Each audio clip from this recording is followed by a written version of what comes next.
Welcome back, everyone, to session 6 of our final session of Harnessing the Science of Learning. Let's get started. We will begin with our land acknowledgement. We acknowledge that ONLit's work takes place on traditional Indigenous territories. We acknowledge that there are 46 treaties and other agreements that cover the territory now called Ontario. We are thankful to be able to work on this land, and we are thankful to First Nations, Métis, and Inuit people for their care for and teachings about the earth. This acknowledgement reminds us of our responsibilities to our relationships and to the ancestral lands on which we learn, work, and live. So thank you for joining us on a Thursday night as we begin our extended holiday weekend. Tonight, we conclude our book study and this journey together. Let's bring joy to our students by harnessing the science of learning together. So I'm happy to be back tonight as your host. During our last session, I was in the early stage recovering from a pretty significant broken ankle, but I am now on the road to recovery and glad to be back here virtually at ONlit, even if it means I'm set up on my couch right now. Thank you for the kind message and for Dr. Una Malcolm for leading our last session. It all made the healing process a whole lot easier. So now let's take a quick look at our journey over the last few months. So far, we have heard from Dr. Nathaniel Swain via recording, introducing the book and digging into cognitive load theory. Then we heard from Dr. Zach Rochelle. Dr. Groeschel explained some key concepts about how learning happens, including cognitive load theory, types of knowledge, novice versus experts, the forgetting curve, and retrieval practice. Next, we were joined by Dr. Jamie Peevler. Dr. Peevler linked cognitive load theory into effective literacy instruction and discussed MTSS frameworks to meet the needs of all students across all tiers. Then we shifted our focus to math, where we were joined by the knowledgeable Dr. Robin Cotting. She provided clarity for us about the misconceptions in math instruction and then translated evidence-informed practices for us. Last session, we were joined by Scott Hill and Jessica Warden of the Evergreen School District. They shared their journey of evidence-informed practice with a focus on the implementation.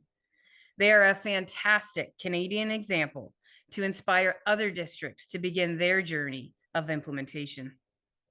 Now to tonight. We will complete our journey with the author himself. Special thanks for Dr. Nathaniel Swain for joining us tonight, as it is currently Friday morning for him and the beginning of his holiday weekend. So Dr. Swain is a teacher, instructional coach, researcher, and writer. He is passionate about language, literacy, and learning, and effective and engaging teaching for all students. He is Senior Lecturer of Learning Sciences and Learner Engagement at La Trobe University's School of Education. And in 2019, he founded Think Forward Educators, a community of teachers and other educators committed to the science of learning. The link for this organization is going in the chat. So just like previous sessions, we will spend most of our time with our Informed Insight guest. Afterwards, I'll share a few more resources that have been added to our Evidence-Informed Educator series, and then we will wrap up with our final next steps. So now let's get to it and start our final stage of the journey. Dr. Swain will lead us through the final chapters and dig into some school examples embedded through the book. I'll pass the screen over to Dr. Swain so he can begin. Thank you, Laura, and thank you very much, Una, as well, for being fantastic hosts and organisers of this book study. It is a real joy to see the book being used and such great discussions occurring as a result of those, fantastic sessions that you're running, and hopefully everyone's individual sort of journeys as they've navigated the book also. So we'll talk about chapters 11, 12, and 13 today. It is at somewhat of a helicopter view in terms of seeing the chapters from above, but I'm also going to include lots of things that I talk about with teachers and educators in my sessions and in my professional development opportunities, just because there's many more things that are talked about in the book, and the book, I think, also speaks for itself in these particular chapters. But let's delve into some of them. And just a little reminder, how much time exactly do I have, Laura? 45 minutes. So 45 it my shall be. time, if you take it till like 8:05, so your Okay. time, that's Yeah. So we've got 10 minutes left over at the end, or yeah, 15 at the end. 5, 5, Yep. 10 All right. minutes. That's all I need. 5 minutes is good. I'd rather listen to you talk. And if you have questions or if you've got comments anytime during the session, feel free to put them into the chat. And Laura's going to help to organize any responses that I need to provide. And I will try and do those on the spot if it's relevant, depending on how we're tracking. So I'm excited to talk to you about this. Laura's given me a fantastic introduction. I'm really proud to be a member of the Solar Lab at La Trobe University and to have founded Think Forward Educators. And in more recent times, having opportunities to connect with teachers directly through my blog, The Cognitorium, and through things like my Substack and so on, where I get to really hear what people are thinking on the ground. In my work as an instructional coach, I also really enjoy being on the ground and being in real classrooms and ensuring that my teaching expertise is never left to the wayside. I think I'm always constantly challenging myself by getting into the classroom, modeling, demonstrating, often with 5 adults in the room, watching the class that I might not have worked with before. So I'm also very thankful for this project. This has been a marvelous way of putting a bookmark, if you like, in this stage of my career where I've worked with amazing people and I've been able to collaborate with so many amazing collaborators, and also to showcase the schools and systems that I've been in contact with the last 5 years or so, and really share their story with the world. And I'm really excited that they have resonated with you and that their expertise has also come through in these different case studies. For this session, we're going to look at chapters 11 to 13, as I said, and we will touch on some of the big ticket items in these different spaces. And I'm really interested in your follow-up questions as well. As when I always run these kinds of sessions with these chapters, I'm really interested in the indicators section and which of those are, showing up as something that you're already doing versus what's actually new here and what's something that you haven't necessarily thought of before. So that would be really interesting to hear. So I often talk in my talks that we are in a time of an edu renaissance, a time when there's lots of excitement about education and about teaching, and about the classroom being a really important sandbox for us to work in, which is also informed by a huge amount of research that's changing the way that we think about our practice. But this time is not without its wicked or problematic sort of challenges, and I'll delve into some of those today as a way to frame up the discussion in chapters 11 and 12. It is a really important time that we walk and we make choices with a lot of purpose. So we think about our research, but we also think about our classroom expertise and how the two can come together to make really good decisions. At the end of the day, the science of learning is a body of knowledge, and there isn't an individual study to tell us about every individual decision we have to make. However, what I'm hoping to have achieved by condensing some of these amazing ideas with my collaborators in this book is that you feel more confident to understand those non-negotiables and to really operationalize those huge principles that are very well supported, but often not very well reflected in practice. So in a recent talk, I talked about whether there's a minimum set of science of learning practices to turn your school around. And this was a really good thought exercise that I enjoyed. As part of that, I introduced a taxonomy that I'm going to share with you now, just in case you're wondering how these different things fit together. This talk, the PDF has been provided and is available on my website. So if you go to here and you download it from there, you just need to sign up to the newsletter and you'll get access to all the previous talks. So this taxonomy has been developed by my colleague Catherine McDiven, who's a teacher in Victoria, Australia, secondary background, and she's been tutoring with me at La Trobe University for the last few years. And this taxonomy, I think, is just really helpful to explain what we're talking about. So we're used to talking about theories, and theories are basically organizing ideas that talk about why something might happen or how to explain something in practice. Within theories, there are recommended pedagogies or recommended approaches. I think that's really important as a broad brush descriptor of things that you might do in terms of a system for thinking about your teaching. So that would be a pedagogy or an approach that you take, and it might have many different components. Some of those components could be referred to as practices. So here practices might be around, say, checking for understanding would be a practice, or retrieval practice would be a teaching practice. The use of particular kinds of feedback would be another kind of practice, if you like. Within practices, though, if you want to get more fine-grained, which is where I really like to be, you have techniques. Doug Lemov has popularized 63 techniques in his latest edition of Teach Like a Champion 3.0, but techniques are also the level of detail that we look at in groups like Step Lab, as well as Tom Sherrington's walkthroughs. They always focus on that technique level. But within techniques, in that little tiny space, even further, is usually where I put strategies. And this isn't always agreed upon in different taxonomies, but I think strategies as being those in the moment tiny decisions that we make that fit within a technique that we've tried to master. And that technique might be part of a range of techniques that fit within a certain practice.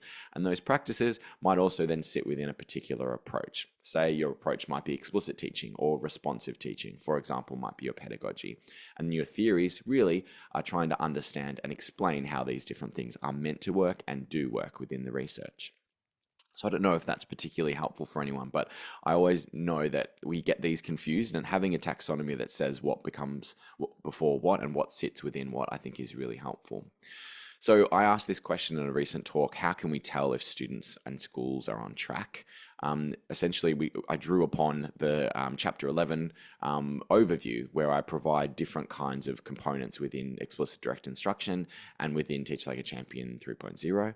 And these different practices, if you like, this is probably where they're at, are really, really good indicators that things are going well within a school. But how do we really know if schools are kicking goals in the way that we want, and how do we get them further along? Another set of practices or principles are Rosenshine's principles, and these do talk about particular practices you would want to embed in your classroom. And this is also a good list that you can use to indicate. There are many other models though. So there's the model for great teaching from the group called the Great Teaching Toolkit in Evidence-Based Education UK. And this model is actually quite nice as well. It overlaps, it complements, it contrasts to some degree, but it also, and the link is here, once you have the slides, you can jump onto this. The overview is quite nice, how it frames up the different practices or strategies that might be used. And finally, an Australian example, this is a model for teaching aligning with how students learn best. And so this is from our Australian Education Research Organisation. And this has a focus on attention, knowledge and memory, retention and recall, mastery and application, and then particular teaching practices that align with those aspects. And I really like this model. It's actually been used in my home state as a basis for their own new teaching and learning model, which I'm really excited about. But having something that does way to talk about the different aspects that you really should be thinking about to operationalize the science of learning, I think is really, really important. So that's a lot of complexity. There's a lot of reading to do there if you haven't looked at it already. And I do always intend my book to be more of a launch pad than a definitive guide. And I hope you've felt that at the end of each chapter, there's actually more for you to do and more for you to think about. But by the end of each chapter, you probably hope to have a better idea of what the lay of the land is and what some of those big picture items are, which is what my intention was. So let's talk about some active ingredients to align practices, though. And I think this is where... Can I just ask you a question go from for the it. chat quick? Oh, Someone yeah. asked, so where does research fit into the taxonomy? Excellent. Okay, so research, if we go back to here, and I can't see that chat for some reason. Is it, maybe it's just Well, not directed to me? they sent it directly to me by accident. Gotcha. All right, no worries. So the taxonomy here, research can actually be conducted at a variety of levels. So research can be conducted at the theoretical level, where big ideas are drawn together to draw out and to create a new theory for how learning or teaching should happen or could happen. But research can also be done on a whole pedagogy. So they may have, like they did in the project follow-through study, they have pedagogies that are embedded in different schools, and they follow the outcomes of those schools over time and see which approaches or which pedagogies lead to the best outcomes. You can also do more fine-grained studies that look at particular practices, techniques or strategies, and whether they add things or not. But usually you'll find that a lot of studies will sit at the theory sort of level and be aiming to pull ideas from experimental or empirical studies together into a theory, or they'll be looking at somewhere in here, this sort of level, pedagogies, approaches, or practices. So I hope that answers the question briefly enough, but they can happen at multiple levels, which is where research is actually really multifaceted and has multiple applications. But when it's just a theory and they haven't actually thought through how the techniques or strategies may play out for teachers, they might not be that usable for us in the classroom, which is really something important to understand. So coming back to those active ingredients, most of these are at the practice level. So we're talking about the things that you can do, but not necessarily at the technique level where it's something that you can perfect as a technical sort of aspect.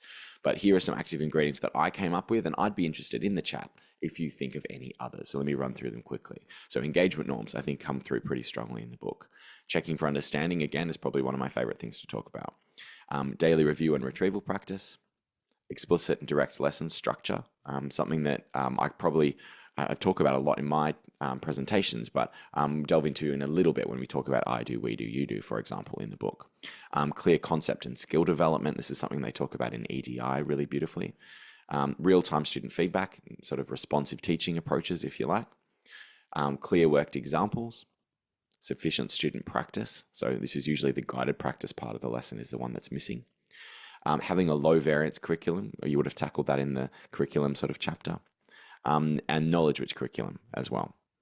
Any more? Like, I'm interested from your chat if you think, oh, there's something that we've been doing that have made a big difference. It's an active ingredient in our school improvement. I wonder if you wanted to share it in the chat briefly now. Otherwise, I want to share with you some progress blockers, which is the things that get in the way of these active ingredients making a difference. All right, no objections just yet. So let me just do the progress blockers, and then we should get into the potential challenges that are ahead for us as we operationalize the science of learning. So some of the progress blockers, here we go.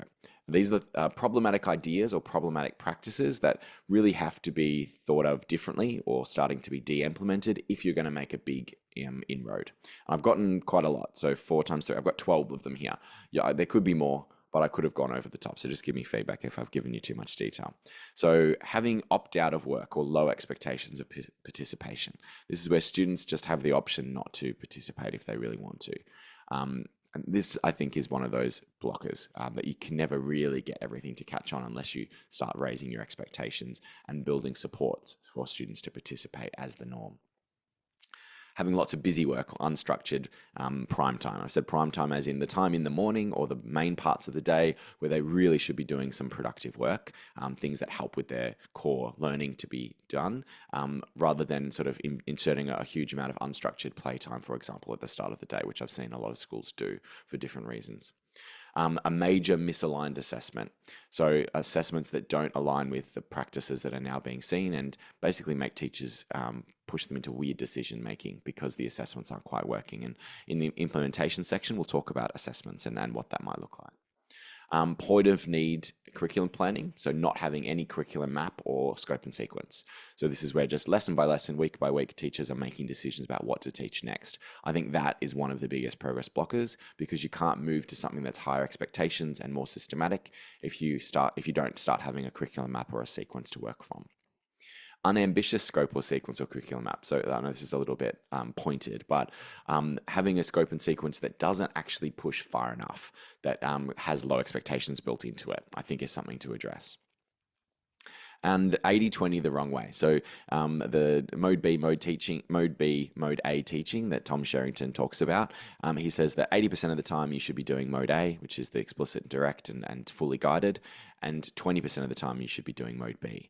And sometimes the schools have got it completely the wrong way. So 80% of the time they're doing mode B, and then 20% of the time they're only doing the explicit teaching part, and that's probably not enough. So that's where you're doing discovery or project-based work as the primary instruction. Everything in the book points to, I'm hoping, the fact that this does not align with the research around how learning happens, especially for novice learners. All right, another one, just-in-time teaching. This is where you don't have a systematic idea of what you're wanting to teach, but you take students' examples or students' projects and then think of what to teach based on that. You could also, create your spelling scope and sequence ad hoc in this way by just seeing what mistakes they make in their writing. I think that is leaving a lot to chance, and just-in-time teaching is probably not in time enough. I've called it rotation consternation. This is where you have got lots of rotations set up in your English or your maths or other parts of the day, and sort of groups rotate through different centers. And as a result, you probably lose a lot of your instructional time to small group work. So I'll just leave that there. I think we'll talk about that in a moment. A disorganized, chaotic, or noisy classroom. So having a classroom that isn't productive just because it's very hard to hear or see what's going on, I think that needs addressing. And then having slow, labored, or missing routines. So not students not having high expectations about their own participation every single day. I know this is a very negative slide. I'm feeling a lot of negativity going on here, but we'll go positive in just a second. Information delivery with no active engagement, so lecture style. One of the backfire effects of people thinking, oh, I'm doing explicit teaching, is that they might just start doing 30 or 40-minute lectures. And secondary settings in high schools, they're probably more likely to do this, where they just need to deliver content. So they just think explicit teaching is an excuse to stand and deliver. But actually, we need it to be actively engaging for students, and we need for them to have lots of opportunities to respond. So that's missing the mark because there's not enough checking for understanding, there's not enough engagement norms, and there's not enough opportunities for the teacher to check whether what they're saying is actually landing. And then finally, a mini lesson with no opportunities to respond, then an independent task. So this is where you have a mini lesson and it's maybe 5 or 10 minutes long, and then students go straight to the independent. During the mini lesson, it is basically like a mini lecture. And that's why often people have been wanting to make it really short so they don't feel bad about doing a lecture.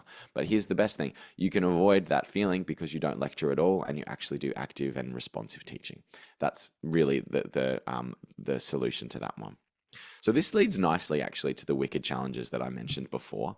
So in that overview that I sometimes do with schools, it's very exciting. There's an edgy renaissance. There's all these exciting new ideas. But how do you get those exciting new ideas into the classroom? We have to overcome some wicked challenges. The first one that you would have looked at in this series is knowledge. So the teacher knowledge, the education sector's knowledge about how learning can happen best does need to be addressed. Let's talk next about beliefs and enactment, because this is when things can really push back. I know you would have talked with Zach Rochelle's to some degree about this, but I just want to touch on it briefly. Those beliefs can be a really big challenge to move. One of the things that can make a difference is having success stories that show the teachers how they can best see a different version of their class, so to speak, in terms of what it might look like. So these 4 misconceptions from chapter 5, I think, are quite helpful. I would use them as discussion prompts with your fellow teachers. I'm just going to delve into one of them here, which is that every child learns differently, so we must teach in those little small groups that might be part of rotations. Let's look at why that might not be so helpful. So guided reading is a hallmark of balanced literacy, and the workshop model for writing and the workshop model for maths is also quite big. So independent maths problem solving tasks might be the best way to teach maths according to some, even at this time. However, whole class explicit instruction can be very effective and can be very efficient. The points of contention is that guided reading and other workshop models are seen as a cornerstone of meeting individual needs. So how can we overcome this? Does the whole class ignore student individuality? I hope if you've read the book and if you've read some of my blog posts, you can see that whole class teaching actually can be very, very responsive and adaptive and does not need to be a one size fits all. There's actually that pseudoscience out there as well that is a point of contention around kids actually tune out after their age in minutes. So 5-year-olds tune out after 5 minutes, 6-year-olds after 6 minutes. And that's just pseudoscience that got really popular in the 90s and noughties. There's no reason for that to be the case. The other thing, if you're worried about your students disengaging, engagement norms and checking for understanding procedures in your lesson actually makes it really fun and really interesting. So you can teach them for longer than you previously thought.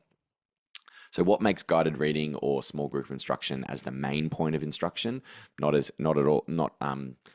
blanket ban or anything, but what makes it problematic as the main point of instruction? It's actually only a small amount of instruction you can fit in because you've divided your time up into 4 or 5 groups.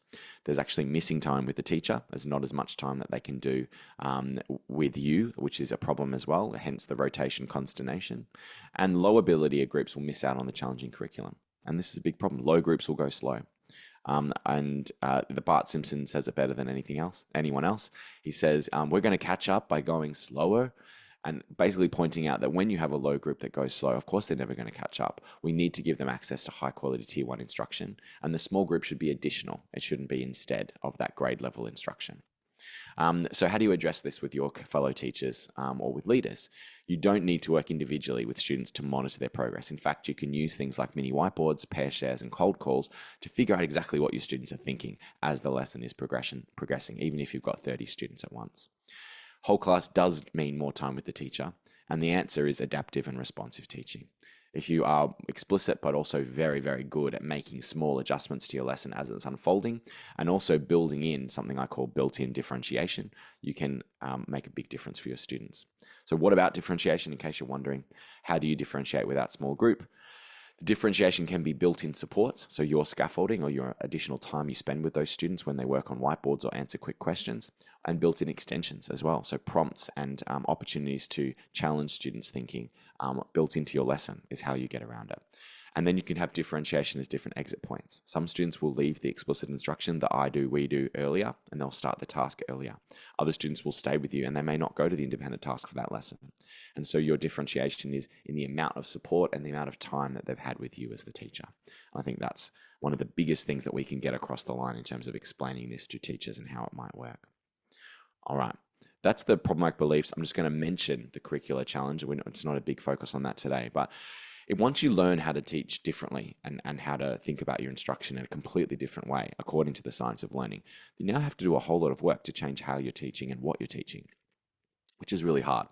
For leaders who might be attending today, we'll talk about what leaders can do to make a big difference, to make this job easier for teachers. But essentially, we need time and we need space and we need resources as teachers to be able to best adjust and change our instruction and develop new curriculum where possible. And we'll get back to the leadership one, which is number 4, a little bit later. Here's my game changers though. If you were doing just 4 things or just even 2 out of these 4 things in order to improve your practice, you could start with just one of them. There would be these 4. So these game changers are things that I think by themselves have the opportunity to actually change a school's culture and a school's productivity and improvement of learning. So the first one is checking for understanding. No surprises there. This is one of my favorite things to talk about for a reason. When it's being used well, teachers will actually improve their teaching just by teaching more. So as they're teaching, they get information back from their students and they go, that didn't work. I need to go back and reteach. And through that process, they become a much more reflective and responsive teacher in that way. Another one is retrieval practice. A lot of the stuff we're teaching might be great, but students aren't remembering it. When we do retrieval practice daily and then build that into our literacy block and numeracy time and across the curriculum if you're in secondary or high school, retrieval practice has the opportunity to close the gaps because often the forgetting curve affects students according to equity lines as well. So those students who are more disadvantaged are more likely to forget more. So when we do retrieval practice, we actually close those gaps between higher and low achieving students and also close the amount of time that we have to repeat ourselves later once they've truly forgotten it in 6 or 12 months. Another one, routines and engagement norms. When schools have just jumped onto classroom routines and having strong engagement norms for getting their students to respond, this can make a huge difference, like phenomenal difference. And it opens up the space, whereas previously there wasn't, for teachers to think properly and to make better decisions and to actually get their students concentrating for longer and more productively. So this is a huge one as well. And then the last one I have for you, knowledge-rich curriculum materials. When you have curricula that actually gets student access, gives your students access to great content from history and geography and science and the arts and culture and all those different content areas, reading comprehension and writing can actually start to flourish in a way that they hadn't before if knowledge was actually something optional. So plenty of talks that I've given and free resources that I've got online about knowledge-rich curriculum. You have the core knowledge curriculum and EL education in the US, and I know in Canada you probably make adaptations and use those materials in Canada as well. In Australia, we've started to adopt these practices and these curriculum materials and adjust them for the Australian context. There's a project called Read to Learn, for example, which I might just quickly sample. So little things that look like this, for example, where we have aspects that have been developed as part of core knowledge and we turn them into interactive lessons that have lots of reading comprehension built into them. Question, Laura? No, I'll just add. So some of the things we've created at ONlit to make like an Ontario Canadian resource, we have grade 7, 8 fluency passages that are all based in our curriculum content. So into Amazing. history, geography, the sciences. And we also have some resources about to come out soon. That is a morphology resource that's based in our grade 6 in Amazing. science and social studies curriculum. And we may have some uh, power cycles for Think SRSD that will be coming out Oh, soon that's that exciting. are based in content. So those are all So the fluency different passages ways. for Yeah. 7, 8 are done. I'm sure Una can put them in the chat for us. And then there's some other stuff to come. So we're trying to fill that gap at ONlit. Very exciting. And in case you're wondering, Read to Learn is the name of the project, and the slides sort of end up looking something like this. So there's content that you're reading with students through shared and modeled reading opportunities, and see a few questions that are built into each of the materials. And we find this is a really easy way for teachers to teach more explicitly and more responsively in their sort of non-fiction part of the English block, for example. And they also make it really easy to use these fabulous materials from Core Knowledge. And there's other materials that we've developed that are Australian specific as well, if you want to see what we've done in that context. So things from Australian history and geography, and there's obviously science and health and humanities as well. These are really fantastic though, because they're really easy to teach with, and they put knowledge at the forefront of what we're trying to do in terms of practicing reading comprehension and writing skills, which I absolutely love. So if you're interested, you can find everything about the Read to Learn project on the Think Forward website, which Una's going to share again one more time just down the bottom. So Think Forward is a free resource you can download, and the Read to Learn project is a curriculum materials that we host on there, which are really, really good. All right, so let's jump back in a little bit, and we're going to focus in on some of the cool things from chapter 11. So out of all of these things, I've talked about game changers, I've talked to you about things that are really important to implement. One of the other things that I want you to do in your schools and in the systems that you work in is to think about, no matter what approaches you're taking, how can you take these unavoidable insights into account? So how does your instructional approach account for the following?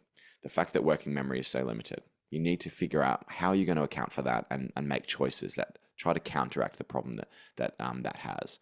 The fact that nearly all learning students will undertake in schools is biologically secondary. So knowledge that's hard to learn, that's hard to teach, and therefore not picked up naturally.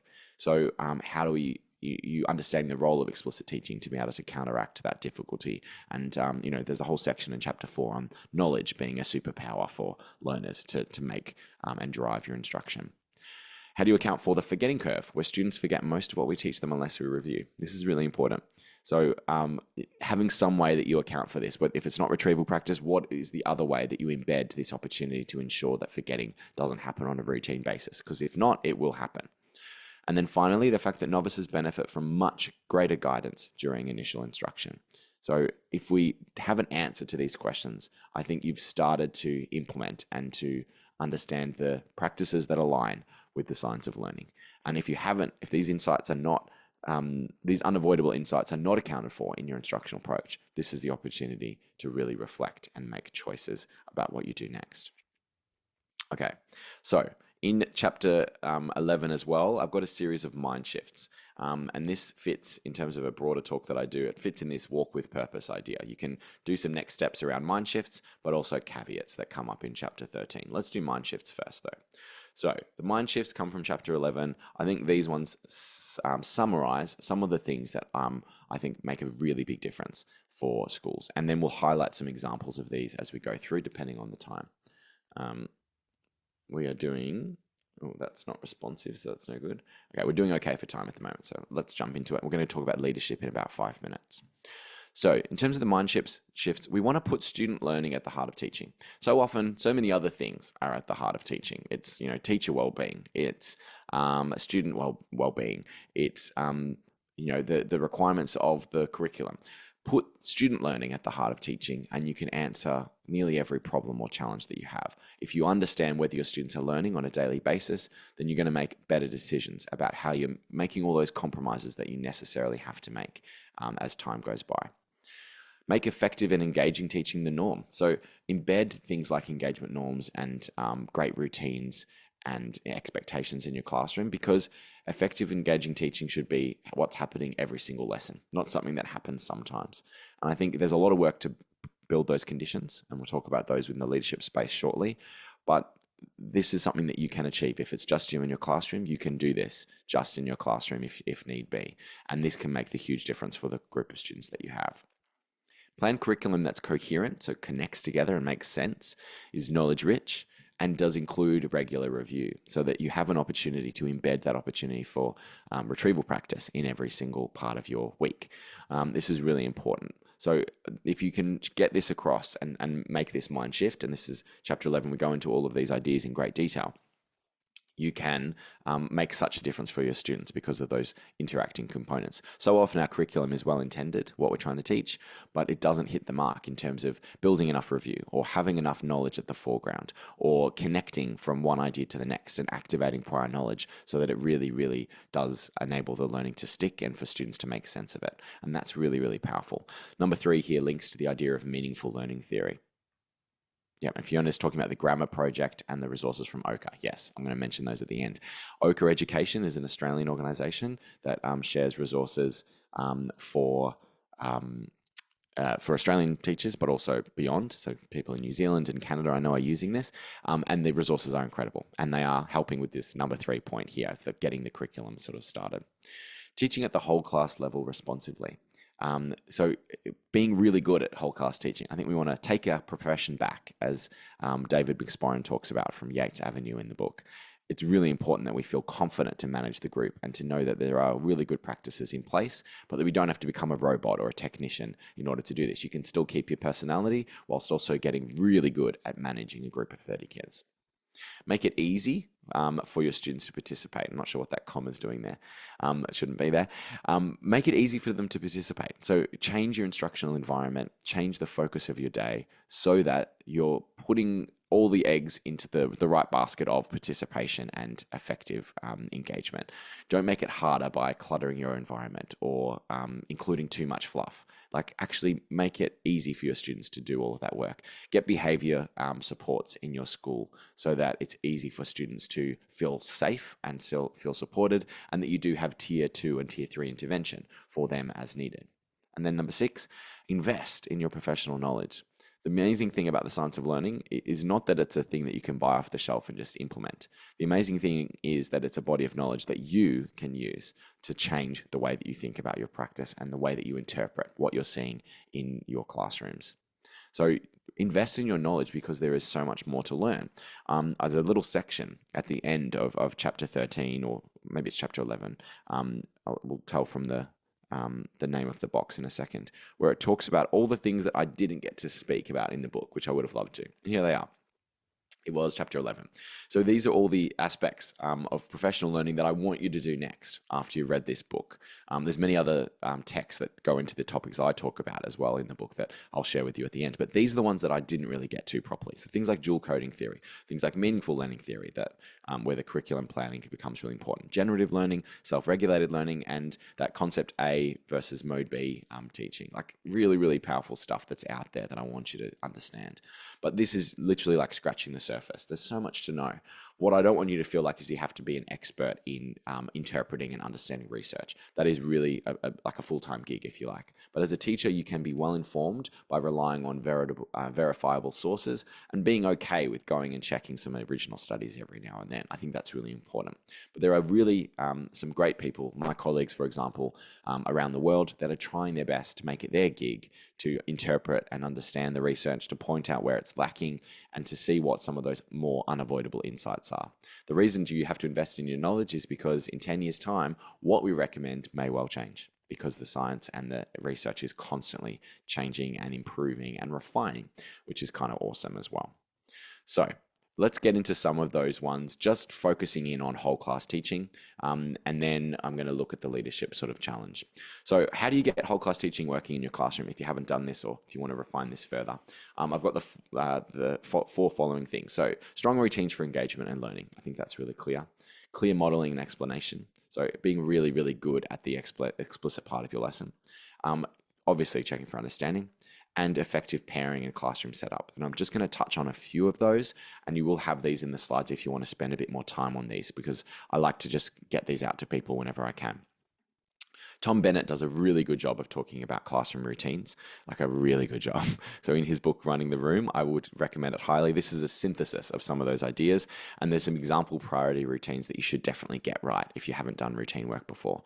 Attention signals, mini whiteboard use, pair shares and cold calls, daily review routines, quick transitions. If it takes longer than 30 seconds, it's too long. That's my argument. Collecting or handing out material, same thing. More than 30 seconds, it's too long.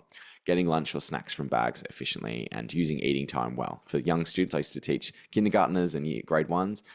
They would always waste their time for eating time, and then you'd be forced to use up instructional time when they're meant to be eating in another sort of zone. So getting them really good at using their time well so that they can go out and play and leave the food behind. Things like this. How do you ask to use the bathroom efficiently? I've got a blog post coming out in the next few weeks on my go-to routines for hand gestures. So you build in hand gestures to ensure that you don't eat up your instructional time with fantastic questions that students are asking. The discussion gets ruined by someone saying, I need to go to the toilet. You can avoid that using hand gestures. And I can tell you more about that in later times. And here are some others. Entering and exiting the classroom, really important. So that it's not rowdy, it's actually orderly and calm, and everyone knows what's expected of them. And how do you get students to ask for help and general assistance effectively and efficiently as well, so that they know how to get your attention if it's really needed. So Tom Bennett, as I said in the previous slide, I'll give you these slides, so I'm not going to go through these routines, but essentially there's some really great ways that you can embed these properly, and you'll have a look when I release the PDF after today's session. But essentially the best thing, as Tom Bennett says, is that great routines will reduce cognitive load. And my last thing I'll show you before I get into the leadership challenge is this thing. I love this little animation that I want to share with you. So classroom arrangement can help or hinder learning. This is what we usually look at when we're looking at classrooms, especially in the Australian context. I don't know if this is the same in Canada, whether you have more sort of rows or single desks organized. The author of Running the Room was Tom Bennett, if you wanted to know that as well, Margaret. It's spelled at the top here, Bennett, I believe. But if you type in Running the Room, it'll come up. So classroom arrangement. This is what it looks like in typical Australian classrooms. I'm not sure if it's the same in Canada or if you've got single. Yeah, it is. Okay. These look lovely. So one of the problems here is that these two students here have to spend their whole day turning around if they're working at the desk, as do these students. This one is easier to talk to this person than it is to look here. And this student as well is in a not too bad position, but this one is way over in the side and facing the wrong way. So this is not ideal. I've got a blog post on this if you want to look at it in more detail, but this animation sort of helps a little bit. There's also a research summary here if you're interested. Some people look at this arrangement and think, oh, this looks traditional. I can't possibly get this to work in my classroom. It would be terrible. So one recommendation, though, if you're considering rows, is to put a channel in, mainly because you need to be able to get around the room easier. In this version, it's very hard to get to those students in the middle of the rows. So ideally, you put a channel in. You might even put two channels if you've got space. This isn't bad. Some people might still look at it and think, oh, this is too traditional for me. I'm not quite ready for it. So here are some other suggestions, if you're interested, that still manage to help your students to participate and focus. So there's this one. This is the U shape with a few clusters in the middle. Notice everyone is facing towards the front though. Ideally, this would be open slightly even more so that this is even easier to look towards the front without straining your neck. But what's nice about this is that it feels collaborative, and for secondary schools, this U shape, the research is pretty good on U shapes for more collaborative discussions, and as well as a bit of partner work and teacher sort of guidance. But I kind of like some of the other ones that go a little bit further. So here's another one. This is the double chevron or triple chevron. So chevron is like the V sort of shape that you get. And I love this one because it feels collaborative, but it's also really easy to hear and see the teacher and the front of the room. This is another one, which I also love. This is a pair square. So in these ones, they're all facing the same way. There's space to get around between every table, so there's no one limiting you.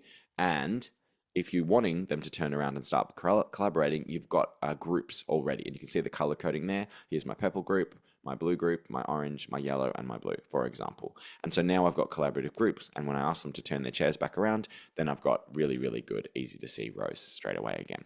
So it's really quite a good hybrid model. I'd love to see more research on it, particularly comparing it to, say, the U shape, because that does have good research. But in lieu of that, here's a systematic review that summarizes things a little bit further. I've got more for you in the slides, but in the interest of time, I'm now going to go to the leadership question, which is really, really key. So chapter 12, as you know, looks at leadership, and this is really the fourth wicked challenge, if you like. And this one, if you don't have leaders that are on board, this is almost impossible. But if your leader is on board and the staff isn't, there are some significant things that they can do to make it easier, as well as if everyone's on board but still trying to figure out how to get the change across. These are really helpful guidelines. And I wrote this chapter on leadership with Steve Capp, who's a principal here in Melbourne, Australia. So leadership model that we have developed looks like this. So leaders need to provide time, space, and resources for teachers to do the following things. They need to plan the learning and enact the teaching. So planning the learning means optimizing the content, so getting it just right. And that's where we've linked it to the idea of intrinsic load. Is it too high? Is it too low? Is there enough challenge? Is there enough support? And that actually is really hard to get right. If you haven't taught in this way before, if you're used to teaching in groups or homogenous groups that are you can teach just one thing, it's a lot more to get your head around when you're teaching a whole class and including different levels of challenge as needed. You also need to be really good at providing bulletproof definitions and ensuring that you are really hitting the mark in terms of your checking for understanding questions. So this is a lot of work. The other one, though, is enact the teaching. It's changing the instructional practices and the environment that you're learning in, like we just talked about. And that's the extraneous load, if you like, for the students. So how do we improve the instructional environment? And teachers need the time, space, and resources just to do that as well. Get really good at checking for understanding or pacing or questioning strategies or mini whiteboard use or designing great ideas in order to respond to students' questions in the moment. So this is really important stuff, and there's a significant amount of work for teachers to start doing this. You can't just install these practices or the game changers like I talked about. This is something that takes a considerable time. Interestingly, though, this is not the only thing that leaders have to do. If you like, this is the stuff that we need to get the focus on. And there's a great quote that Laura shared earlier today saying that the job of the principal is to protect the attention of the teachers and the students. And this is exactly how you can do it, is get this working really well so that the focus is on the learning. But the other way that they can protect attention is by reshaping school structures. And these school structures have to be reshaped in order to keep all of the attention on the teaching and learning and off all the extra stuff that gets in the way. So how does that work? We need to build the space for change. Make actually the change process really smooth, have good, excellent professional learning that makes this easy, leadership development opportunities so that middle leaders or future middle leaders are supported and there's a growth trajectory, if you like, or a progression plan or a succession plan. And also having adequate student support. So this is where response to intervention or multi-tiered systems of support fits in. If you don't have those systems in place, you cannot be a great tier 1 instructor. We need to have tier 2 and tier 3 intervention that complements, is effective, that has good monitoring and good assessment practices that links it all together so we can ensure that things are going well. And we'll go into just a few of these examples in a moment. And then the last thing is to protect and to promote the work. So protect the attention. So prioritize the essentials and pause, or I've said cut here, cut the extras. Schools can't be doing everything. And for different initiatives, we may need to pause them until we've really mastered some of these new aspects. Implementing these practices that align well with the research is big work. We don't want to be pretending we can also do a huge sustainability program and introduce a new well-being approach and have a walk your child to school sort of initiative and bring the dog to every week on a Friday, for example. No, it's just too much going on. Like, let's prioritize the essentials.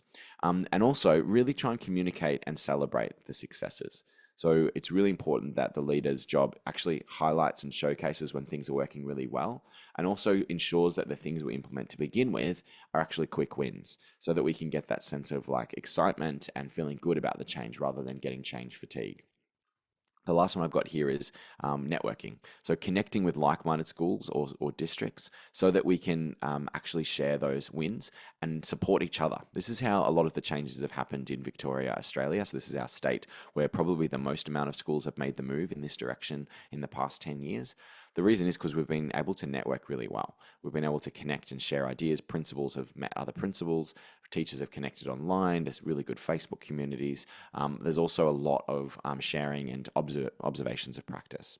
And in my current study that we're doing at La Trobe University called the Momentum Schools Project, we are studying this phenomenon of schools helping each other out. And this is what we're really interested in over time as a sustainable way to get change to happen. So in terms of implementation, just as a little overview, some of the components you really need to consider are, do you have adequate intervention and supports for your students? Do you have response to intervention in PBS or MTSS looked at and embedded? Professional learning, as we talked about. Also, the ideas behind implementation science, like have we chosen the right thing to implement? Have we embedded it enough before we moved on? Obviously, we cover that as well in chapter 10. But de-implementation as well. Have we actually been able to remove some of the practices that we talked about before, those progress blockers, in order to make way? Have we done it sensibly and sensitively so that we don't overwhelm our teachers and make them feel unnecessarily bad about themselves because they may well have been invested in those practices for many years? I think doing it in a way that links back to the research and to the piloted success that you might be having in the school can help everyone to feel successful and okay about the change. And then low variance and high coherence curriculum, as we talked about, and coaching. It's impossible for teachers to become good at a practice that they've never seen.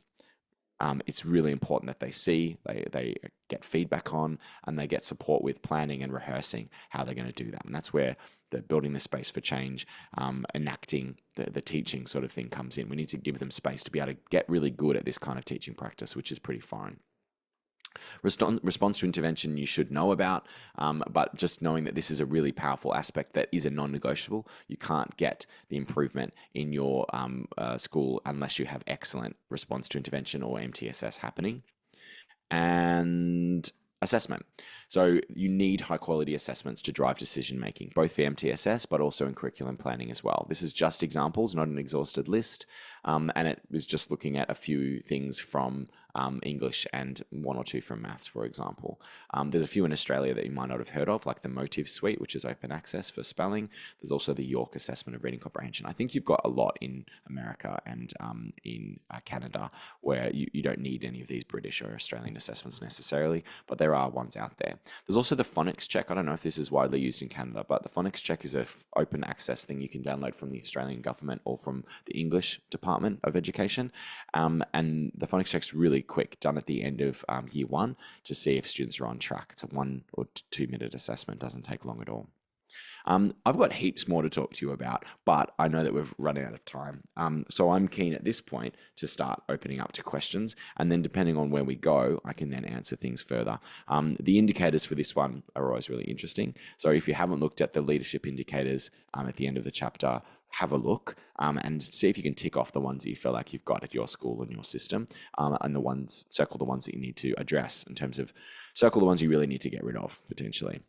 You need a part 2 of this session. If only.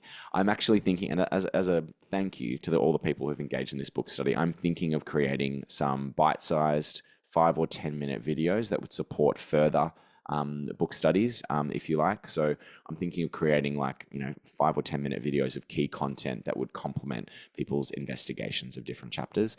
It's basically my best of reels, if you like. And I'd be really keen to hear if those are helpful for people. Some people, are responding well to that. So that sounds good. Because I think I know some of investing their the time. principals in the room love having those little 5-minute videos that they can show in staff meetings, because I know those staff meetings are the time short and it's really precious. To have something like that to be able to start engaging people would be excellent. All right. Well, that's a good indication that I'm on the right track with thinking that that's something to do. Because I could do 50 of these book study sessions, and I would love to, but I also want people to feel like they're not limited by my availability, which I know at ONlit you've been very kind to adjust your schedules and things like that to suit my availability. But you shouldn't be limited by that. So if I put some more content that's on demand, I think people might really like that. Oh, there's some really lovely things coming through in the context. So just to wind up, I want to thank you to the schools that have done an amazing job and that have shared their work. I also want to point out, as you'll get in the notes, that there are many more great texts. Like, don't just read this book, actually go and read all of these books. I created this book because I wanted a gentle and helpful introduction, but it was never intended to replace the amazing things that are already out there, as well as these amazing things as well. Like, there is just so many that you really should read to understand great teaching and this edu renaissance that we're in. But in lieu of doing all of those things, I also will just do one shameless plug, and that's for their new podcast that is coming out. It's free to access with my colleague Rebecca Birch. This is going to be analysing real-time decisions that teachers are making in the classroom using real footage and trying to bring explicit teaching and the science of learning to life in our little podcast. It's going to be a video version and an audio version, really short, 25 minutes long. Might be also something good for a professional learning session, for example, if you show an excerpt of one of these episodes. If you haven't got a copy, obviously, there's your copy. Otherwise, I'm now completely open for questions. And if you can, something I haven't got a lot of at the moment is some little reviews or some ratings on Amazon or Goodreads if you haven't bought it from Amazon. that would really help if you've enjoyed the book to share that with a wider audience. Apparently, my publisher says it really, really matters to get different reviews on Amazon if you can. But I've been really buoyed and excited by the feedback from this book, and I'm really hoping that it continues to make a difference for you and for your work, and that we can continue this conversation, obviously. And speaking of continuing conversations, there's 5 minutes of questions. A couple people asked if you could just slide your slides back to all the texts, the books that you Oh just. yeah, take a snap, and you will get this as a PDF as well. I'll PDF it straight after this. But yeah, take a snap of that. This is just a selection, some of my faves. One of which is a few of these are papers as well, not a book. So these papers are open access, which are really fantastic. And these ones, these are like my go-tos if you're first starting with the science of learning as well. But there's And I more. think for the There's so many more. participants, I think we'll have access to the slides, You will, yeah. I'll give them right? to you. So you'll be Yeah, able to find the list afterwards too. exactly. There's a couple questions in the chat back to the seating plan, Oh yeah. to the seating arrangement. I added just a comment in mine. I know before when I was more teaching with the progress blockers and less the active ingredients, I used to do my classroom arrangement purely on social, Right. making sure they were with their friends and things like that. And now I use my data to plan my seating arrangement too. So when I'm No, looking at yeah. those lanes between the desks, I try to think, okay, I place kids that I know need those additional opportunities to respond. So I have an easy way to weave my through the kids and get to all the kids. So I make sure I don't have one of those kids that I need to give those extra OTRs to over in the side. I make sure I Exactly. have a You'll end up perfect missing them. lane that I can hit all the kids I need to hit. Amazing. It's just a And this blog total post, which I mind was going to shift. plug, yeah, it's a completely different thing. Oh, look, there's another on my Yeah. face accidentally there. Hello. Uh, this blog post does talk about that. So how do you pair them up well? So you pair them as effectively as possible for learning, but also for behavior. And then how can you sort of idea of who needs a partner to challenge them more, who needs a bit more support, who wouldn't get distracted sitting next to this student. All of those things can help. And I actually did this sort of system where I sort of you don't want to rank your students all the time, and I think it's not important because these ranks will change. But the idea of like talking about levels of need or levels of support needed, and students with lower abilities or lower attainment so far versus higher attainment, you can then make some better, more homogenous groups that you might place more strategically around the room, say if you're doing the pair shares or pair squares sort of model. Yeah. And I just reflect too, and now that I'm thinking of this, like I think I used to put them in groups thinking the kids would teach the kids, and now I plan my seating plan about how I can access those kids easier because it's more like Yeah. a group Just get to teaching. them. Exactly. There was a question in the chat about for our like littles and seating arrangements on the carpet versus Yeah. desks. And I Do should you have just any do like a good? post on this because I answer this question all the time. I often have the young students on the mat for most of the lesson, if not like the first 20 or 25 minutes. I know that sounds like a long time to sit down, but you embed like a tiny little 30-second jump up, wiggle, and go back down, pretend to be a dolphin, and sit on the floor.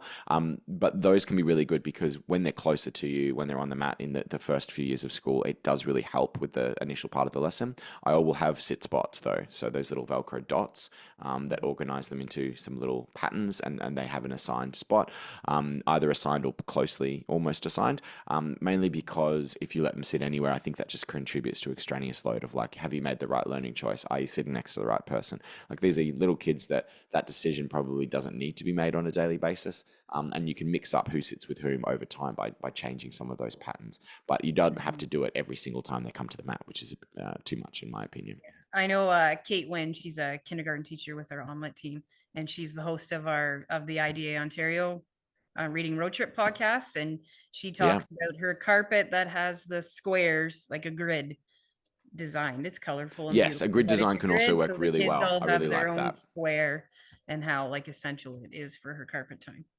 Oh, certainly. It just makes as well sure that no one takes up anyone else's space and everyone feels happy and sort of safe. And I think it's just really, really smart. I don't know. I don't really get the idea of flexible seatings in that way. It's just leaving a lot to chance, that they just move around anytime, anywhere. It becomes like your classroom becomes like a mini Lord of the Flies every single session, where who's the biggest, personality, who's going to win the best spot each time. Let me just show you as well. You made me think of, oh, now I've lost what it was. You were talking about carpet squares and assigning seating. I was going to show you one thing quickly on that point. Maybe it'll come back. About carpets. Someone was asking in the chat, the other one, about what do you do when you're faced with skepticism about Yeah, the and I was science of just going to learning? bring that up. I think that's a great question to finish us off with. So I've been thinking about this for many years, around the time that I was conceiving of the book, and what I've got for you is a presentation that I did for Learning Difficulties Australia back in 2020 or 2021. And it's a way in which you can shift the conversation with your skeptical colleagues. I've been having conversations like this for a long time, and you sort of get good at figuring out which things are hard and which things are really not too bad to sort of try and influence. This one I should probably share. It's just got an ad, as always, before it starts. I'll just show you the front page of it so you can see what it looks like, and I'll put the link in here. But it's called Shifting the Conversation, and that's the link to the YouTube channel there. And now I've been able to skip it. And here's the front cover. So it looks a bit like this. So this is a presentation that I did a few years ago, and it's about an interactive session we actually ran where we were thinking of different ideas that people might have, and like how to there's a claim, say explicit instruction pushes a traditional right-wing agenda on students and teachers, and this is the suggested things to do to address those kinds of questions or problems. And then there's things to sort of avoid or things to leave out, because sometimes you can inadvertently sort of goad people on or make them feel worse by saying certain things. So in the suggestions in there, I hope are helpful to try and change people's minds about this exact thing. So I really look forward to hearing people's feedback on that and seeing if that's particularly helpful. It could turn that into a bite-sized video as well, I'm guessing. Thank you for sharing that. I look forward to looking at that. Mm. Anyone else? Does anyone else have any questions that they would like to ask? Put them in the chat quick. And then if not, we'll sum things up here. I don't see anything yet, but if something comes up, we can come back. Okay. No worries. I'll just bring it back here.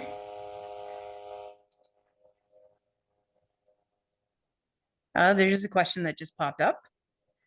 A couple, actually. Okay. Are there some routines for effectively planning for multiple grade classrooms? Oh, so split grades. What are your thoughts on that? Yeah. So that's a big thing in Australia as well. You usually call it multi-age or composite classes.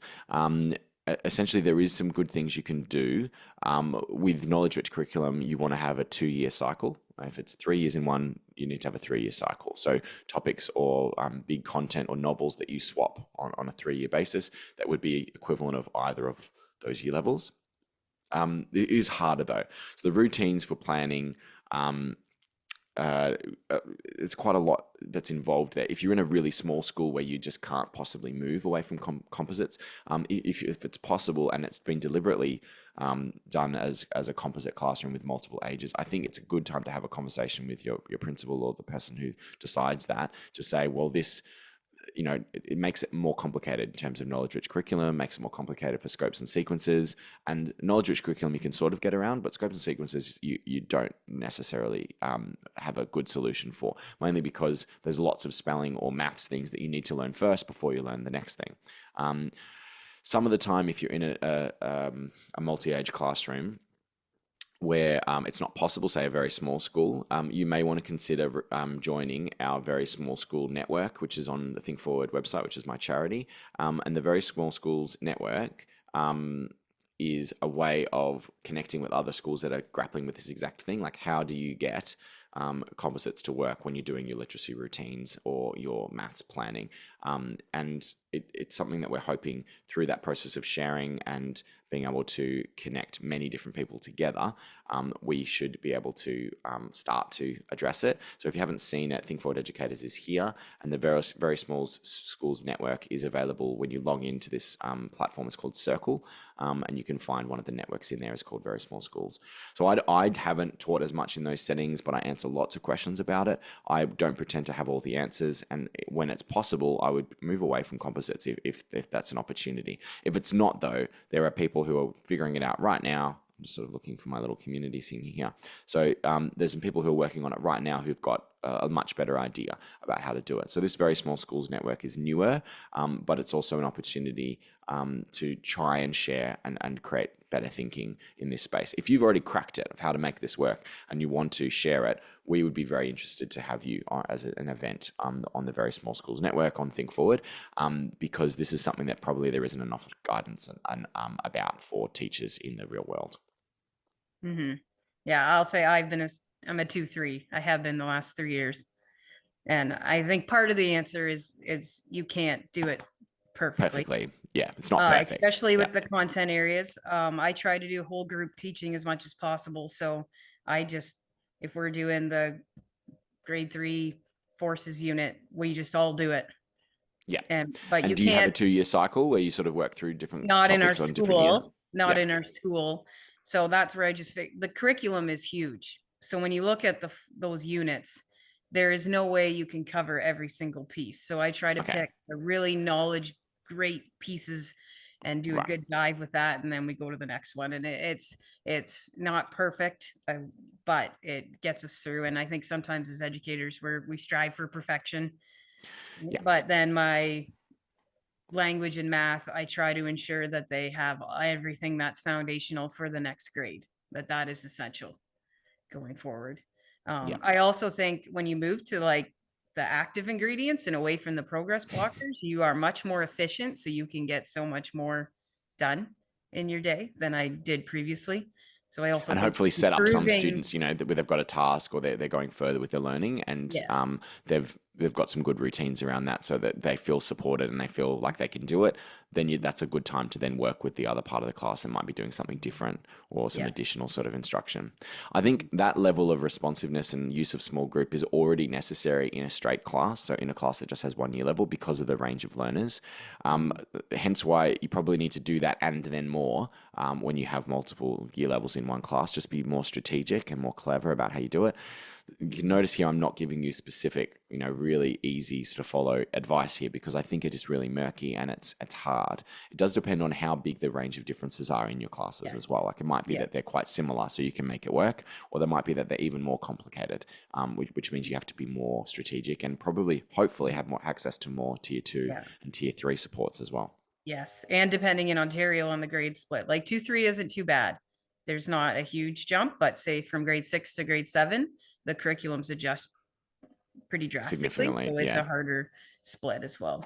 My only plug to it was if you focus on improving your instructional delivery, it makes that easier. Yeah, definitely. That's one of the secret sources, I think, is get better at instruction and everything gets a little bit easier. One person's just asked quickly, I know this will be the last question. If you had to choose your top 2 texts from the ones here, look, I would probably say, or you're asking me to like cut off an arm here. This one is particularly good to introduce you to so much about explicit teaching that you really need to know. And maybe this one, because it gives you all the science of learning sort of rationale behind it. That's hence why they're there.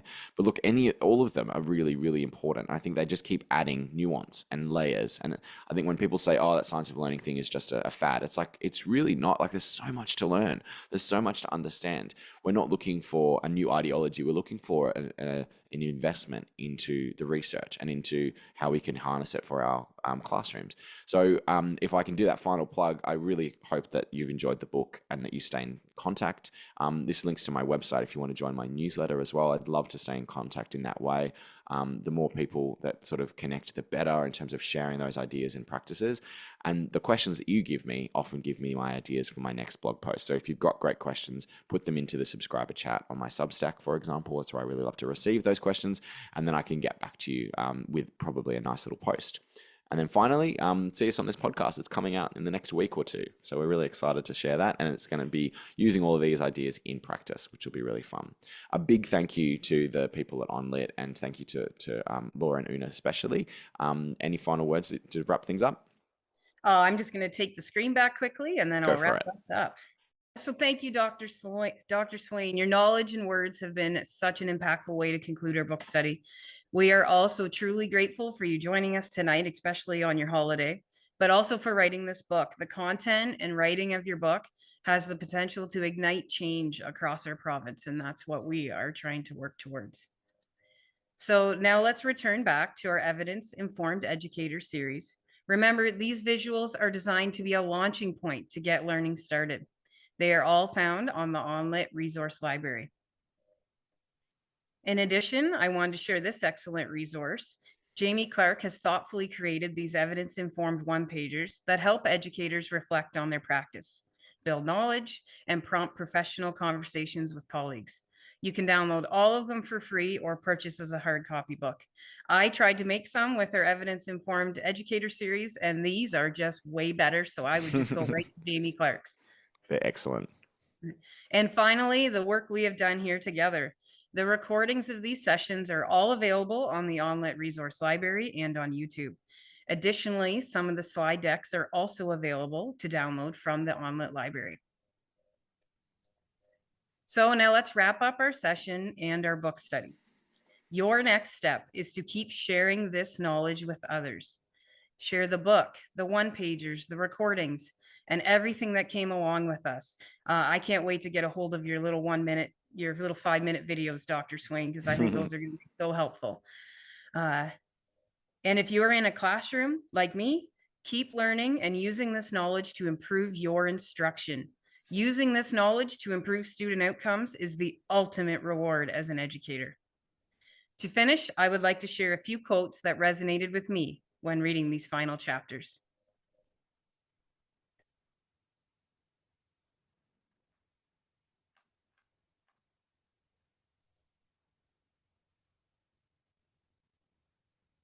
Together, these two quotes remind me to focus on the evidence.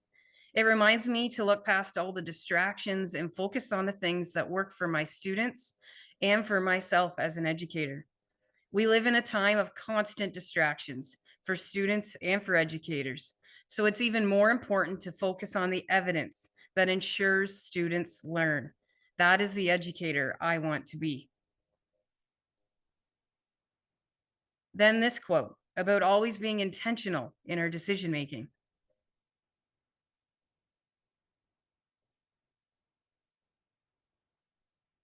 And finally, about our greater purpose to create an equitable and just educational system that truly serves the needs of all learners. Morally, how can we ignore this call? And with that, we conclude our time together.